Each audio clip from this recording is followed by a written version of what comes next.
At ang bibi ko. I love you! Love you, pare. Bibo! Bibo!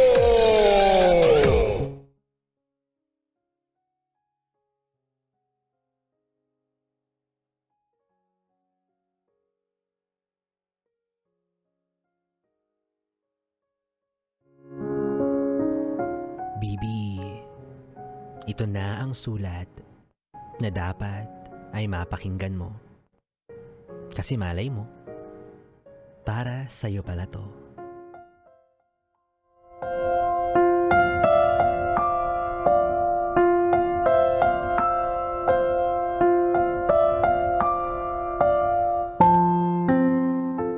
Tumay Papading.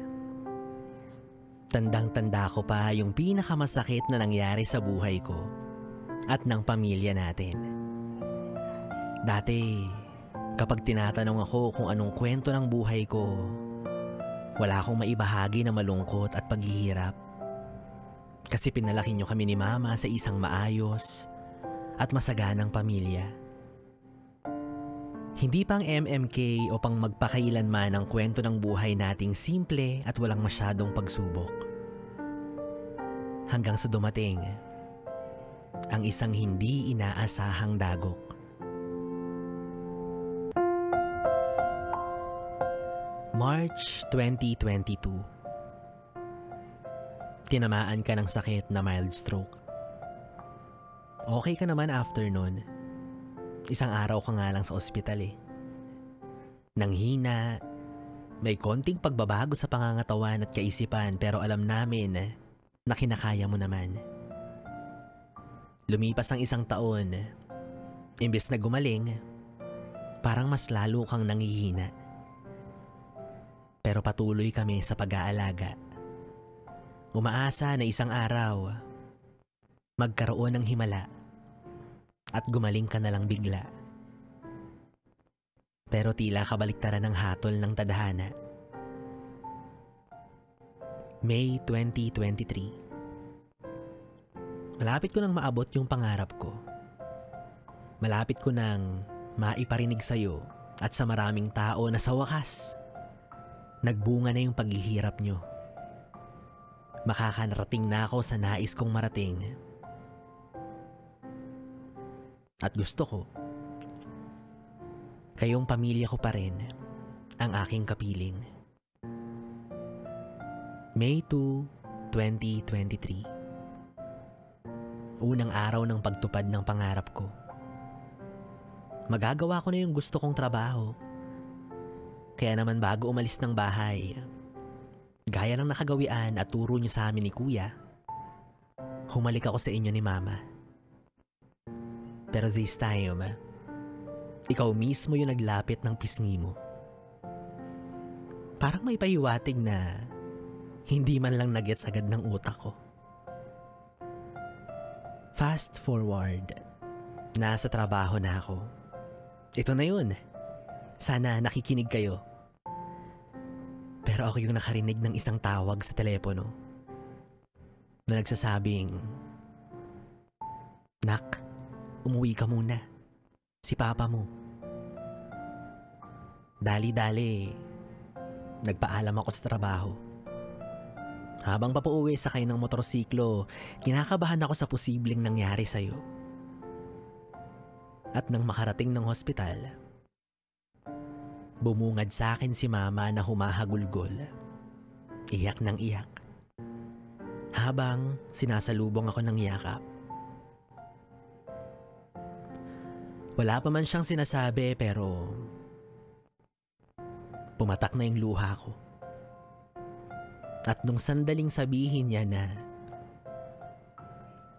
wala na si Papa mo,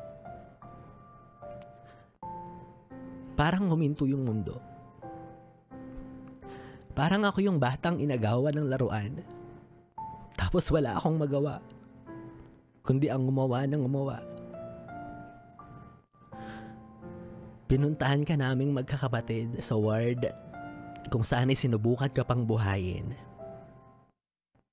Pero pagtingin ko sa'yo, nakatakip ka na ng berdeng tela At pagkakita ko sa maamo mong muka, tuluyan nang bumuhos ang aking luha. Wala ka na nga talaga. Wala na akong papa. Hindi na kumpleto ang pamilya. Hindi man lang tayo nagpangabot. Tuluyan ka nang nagpahinga sa ilang taon mong pagod at sakripisyo para sa pamilyang kailanman ay hindi mo pinabayaan at minahal mo ng todo. Sa pagkawala mo, maraming nagbago. Dati hindi tayo nasisiraan ng gamit sa bahay kasi agad-agad kinukumpuni mo. Nabawasan na rin ng isang plato na hinahaian tuwing may selebrasyon, lalo na tuwing nakaraang Pasko. Nung nakaraang buwan, May 2025, 2 taon na ang lumipas. Pero yung sakit parang kahapon lang. Pero yung pangungulila namin sa presensya mo ay parang singtagal ng taon na humigit kumulang hindi mabilang. May mga pagkakataon pa rin na kapag naaalala kita, napapaiyak na lang ako ng bigla. Minsan nga, umaasa pa ako na isang araw, uuwi ka na lang sa bahay kasabay ang ingay ng kalansing ng mga susi mong lagi mong karay-karay. Umaasa pa rin ako na magkikita tayo. Kahit sa panaginip man lang, maramdaman ko man lang ulit yung higpit ng yakap at halik ng isang tatay. Sa ngayon, magpapatuloy kami sa aming buhay. Labki naming dadalhin lahat ng turo mo.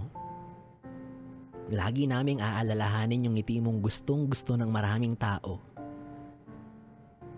Sayang lang hindi mo na ako inabutan. Lagi mo sinasabi na once makatapos lang ako ng pag-aaral, okay ka na. Pwede ka nang lumisan. Bakit tinotoo mo naman? Bata pa ako. At kahit feeling nyo malaki na ako, kailangan ko pa rin ng magulang na masasandalan. Minsan din napapatanong ako kung paano kaya kung nandito ka pa. Siguro, isa ka sa mga tuwang-tuwa sa natupad kong pangarap. Kahit minsan mahirap, pinipilit kong magsumikap. Kasi ganon kitang nakilala. Kaya huwag kang mag-alala, Papa. Kasama ka pa rin sa bawat pangarap ng ating pamilya. Pahinga ka na. Hanggang sa muling pagkikita. Happy Father's Day in Heaven. Hinding-hindi ka namin makakalimutan.